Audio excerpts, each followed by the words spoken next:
ایسی جگہ کا سفر جہاں سورج سب سے پہلے طلوع ہوتا ہے، ڈیٹ لائن کی دائیں طرف سیچرڈے اور بائیں طرف سنڈے۔ یہ دنوں اور تاریخوں کا اتنا بڑا بدلاؤ کیوں؟ یہ جاننے کے لیے ہمارے ساتھ اس سفر میں جڑے رہیے۔ معزز ناظرین، السلام علیکم ورحمۃ اللہ وبرکاتہ۔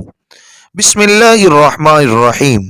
شام 4:30 بجے فجی ایئر کا چھوٹا سا طیارہ ہمیں سوا سے لمباسا لے جانے کے لیے روانہ ہوا۔ فجی کے جزائر کو اللہ تعالیٰ نے قدرتی مناظر کے حسن سے مالا مال کیا ہے۔ اوپر سے زمین کو دیکھیں تو وہ سبزہ گل کے تختوں سے معمور نظر آتی ہے۔ چند ہی لمحوں میں جہاز جزیرہ ویتی کو عبور کر کے سمندر میں داخل ہو گیا۔ بحر الکاہل کا یہ علاقہ چھوٹے چھوٹے سرسبز جزیروں سے بھرا ہوا ہے اور اس کے حسن میں ان زیر آب سمندری چٹانوں نے چار چاند لگا دیے ہیں جو رنگ برنگ پتھروں پر مشتمل ہیں۔ یہ چٹانیں اگرچہ پانی کے اندر ہیں لیکن سمندر کی عمومی گہرائی سے بہت بلند ہونے کی وجہ سے شفاف پانی کے نیچے نمایاں محسوس ہوتی ہیں۔ ان چٹانوں میں بہت سے قیمتی پتھر بھی پائے جاتے ہیں جو فجی کی صنعت و تجارت کا ایک اہم عنصر ہیں۔ ان کے مختلف رنگ پانی پر بکھرے ہوئے نظر آتے ہیں اور خاص طور پر ہوائی جہاز کی نیچی پرواز سے ان کا منظر بڑا حسین معلوم ہوتا ہے۔ تقریباً 40 منٹ کا یہ فضائی سفر بڑا خوشگوار اور دلچسپ تھا۔ 5 بجے کے بعد ہم لمباسا کے چھوٹے سے ایئرپورٹ پر اترے۔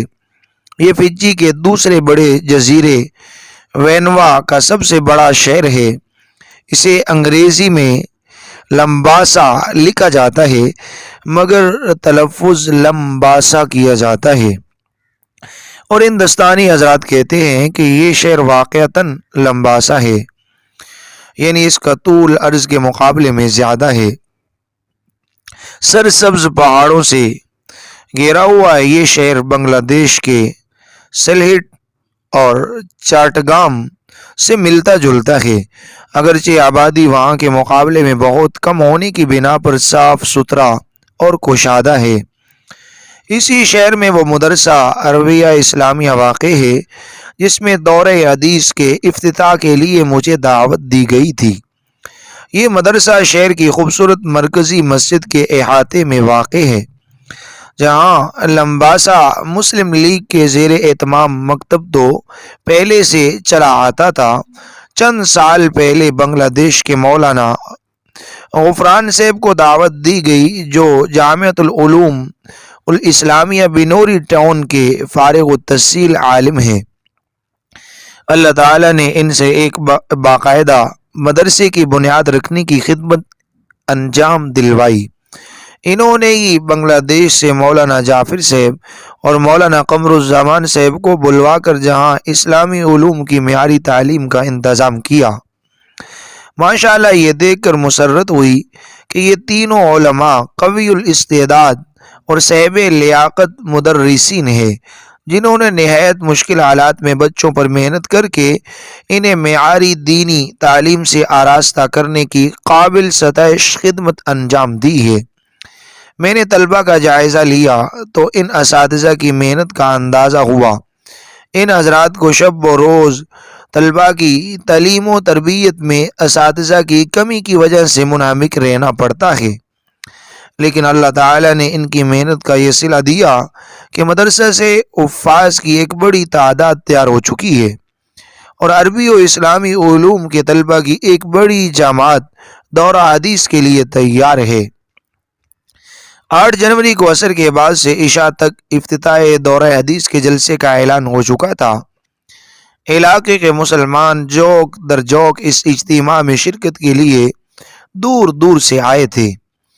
عصر سے مغرب تک مدرسہ میں طلبہ کی کارگزاریوں کا دلچسپ مظاہرہ حاضرین کے سامنے پیش کیا گیا اور مغرب کے بعد دورہ حدیث بلکہ ہر درجے کی ایک ایک کتاب کا افتتاح بندہ کے سامنے عبارتیں پڑھنے سے کیا گیا۔ تمام طلبہ نے عبارتیں درست پڑھی، پھر تقریباً 1.5 گھنٹے میں نے اپنی گزارشات پیش کی جو حاضرین نے توجہ سے سنی۔ بعد میں جہاں کے لوگوں نے بتایا کہ لمباسا میں شاید اتنا بڑا مسلمانوں کا اجتماع اس سے پہلے نہیں ہوا تھا۔ حاضرین میں اعلیٰ تعلیم یافتہ افراد بھی شامل تھے اور ان میں سے بعض نے اپنے اس تاثر کا اظہار کیا کہ ان کے ذہن میں عرصہ سے جو سوالات و شبہات گردش کرتے تھے، آج کے بیان سے بفضل تعالی ان میں سے بہت سے سوہوں کے سوالوں کا جواب مل گیا۔ بحر الکاہل کے اس علاقے میں آسٹریلیا اور نیوزی لینڈ سمیت چونکہ دینی علوم کی کوئی مکمل درسگاہ موجود نہیں ہے، اس لیے اس مدرسے میں دورہ حدیث کی تعلیم کا آغاز یقیناً ایک تاریخی واقعہ ہے جس سے علاقے کے مسلمانوں کو انشاءاللہ بہت فائدہ پہنچنے کی توقع ہے۔ اللہ تعالیٰ اس مدرسے کو مزید ترقی عطا فرمائے اور جہاں سے دین کے سچے خادم پیدا فرمائے جو علاقہ کی دینی ضروریات پوری کر سکے، آمین۔ اتوار 9 جنوری کا دن بھی لمباسا ہی میں گزرا جس میں خواتین کے ایک بڑے اجتماع سے بھی خطاب ہوا اور مدرسہ کے اساتذہ و طلباء کی ایک خصوصی نشست سے بھی نیز مدرسہ کے نصاب و نظام کے بارے میں مشورہ ہوا۔ دوشنبہ پیر 10 جنوری کا پروگرام ہمارے میزبانوں نے اس طرح ترتیب دیا تھا کہ اس میں فجی کے مختلف شہروں میں وعظ کی مجلسیں بھی ہو جائیں اور ان کے قابل و دید سیاحتی مقامات کی سیر بھی ہو سکے جن میں انٹرنیشنل ڈیٹ لائن بھی داخل تھی۔ چنانچہ ہم فجر کے متصل بعد سڑک کے راستے جزیرہ وینوا کے ایک اور شہر سابو کے لیے روانہ ہوئے جو لمباسا سے جنوب مشرق میں تقریباً 90 کلومیٹر کے فاصلے پر واقع ہے۔ یہ پورا راستہ انتہائی سرسبز و شاداب حسین پہاڑوں پر سے اترتا چڑھتا گزرتا ہے جہاں حد نظر تک سبز و گل سے لدے ہوئے جنگلات پھیلے ہوئے ہیں، جہاں آم کے درخت خوردو ہیں۔ جنوری کا مہینہ جہاں گرمی کا ہے اس لیے یہ خودرو درخت آموں سے لدے ہوئے تھے۔ ناریل اور دیودار کے درختوں نے پہاڑوں پر زینہ سا بنایا ہوا تھا اور پہاڑوں کی درمیانی وادیاں انواع و اقسام کے پھلوں اور پھولوں سے لبریز تھی۔ جہاں کا موسم بھی نسبتاً خنک تھا اور ہلکی ہلکی بارش نے ماحول کے حسن میں مزید اضافہ کر دیا تھا۔ اس طرح تقریباً 1.5 گھنٹہ کے خوبصورت اور خوشگوار سفر کے بعد ہم جزیرے کے ساحلی شہر سامبو پہنچ گئے۔ یہ بحر الکاہل کے کنارے ایک چھوٹا سا شہر ہے جس کے دو طرف شاداب پہاڑ اور دو طرف سمندری خلیجیں واقع ہیں اور چھوٹی سی بندرگاہ بھی ہے۔ مناظر قدرت کے حسن کی وجہ سے یہ فجی میں سیاحوں کی دلچسپی کا خاص مرکز ہے، جہاں مسلمان بھی اچھی خاصی تعداد میں آباد ہیں اور ایک مسجد بھی ہے جس میں آج عصر کے بعد میری تقریر کا اعلان تھا۔ لیکن صبح کے وقت ہمیں جہاں سے ہوائی جہاز کے ذریعے ایک اور جزیرے تیونی جانا تھا جس میں انٹرنیشنل ڈیٹ لائن واقع ہے۔ جہاز کی روانگی میں کچھ دیر تھی، اس لیے لمباسا لیگ کے صدر جناب عزیز صاحب جو گاڑی ڈرائیو کر رہے تھے، اس وقفے میں ہمیں سابو کے خوش منظر ساحلی مقامات کی سیر کراتے رہے۔ تقریباً 8:45 بجے ہم ایئرپورٹ پر پہنچے۔ یہ بہت چھوٹا سا ایئرپورٹ تھا جس میں لاؤنج کی جگہ بس اڈے کی طرح کی بینچیں پڑی ہوئی تھی، مگر صاف ستھرا ماحول تھا۔ ایک چھوٹا سا طیارہ ہمیں جہاں سے لے کر روانہ ہوا اور سمندر کی سیر کراتا ہوا صرف 15 منٹ میں جزیرہ تیونی پہنچ گیا، جہاں سے ہم کار کے ذریعے سمندر کے ساتھ ساتھ کافی دور تک چلتے رہے جہاں تک کہ انٹرنیشنل ڈیٹ لائن پر پہنچ گئے۔ انٹرنیشنل ڈیٹ لائن پر یہ ڈیٹ لائن ٹھیک 180 طول البلد پر واقع ہے اور جہاں 2 بورڈ اس طرح لگے ہوئے ہیں کہ ان کے بیچ میں آدھے انچ کا خلا ہے۔ یہ خلا ہی ڈیٹ لائن ہے۔ اس ڈیٹ لائن کے بائیں طرف آج اتوار تھا اور دائیں طرف سیچرڈے یعنی ہفتہ، اور بورڈ پر لکھا ہوا تھا کہ آپ اگر اس طرح کھڑے ہوں گے کہ آپ کا دایاں پاؤں دائیں بورڈ کی طرف اور بایاں پاؤں بائیں بورڈ کی طرف ہو تو آپ بیک وقت 2 دن میں کھڑے ہوں گے۔ دایاں پاؤں گزشتہ کل سیچرڈے یعنی سنڈے میں ہوگا اور بایاں پاؤں آج اتوار یعنی سنڈے میں ہوگا۔ جو حضرات اس جغرافیائی حقیقت سے مانوس نہیں ہیں ان کو سمجھانے کے لیے عرض ہے کہ یوں تو دنیا کے گول ہونے کی وجہ سے ہر وقت سورج کسی جگہ طلوع اور کسی جگہ غروب ہو رہا ہوتا ہے، اس لیے دنیا کے تمام خطوں میں دن اور تاریخ کا آغاز ایک وقت پر نہیں ہو سکتا، بلکہ ہر خطے میں دن کے شروع ہونے کا وقت الگ ہے۔ لیکن دنیا میں دنوں اور تاریخوں اور اوقات کے یکساں تعین کے لیے بین الاقوامی طور پر یہ انتظام کیا گیا ہے کہ کرۂ زمین کو 360 حصوں میں تقسیم کیا گیا ہے۔ ان میں سے ہر حصہ 1 ڈگری یا درجہ کہلاتا ہے۔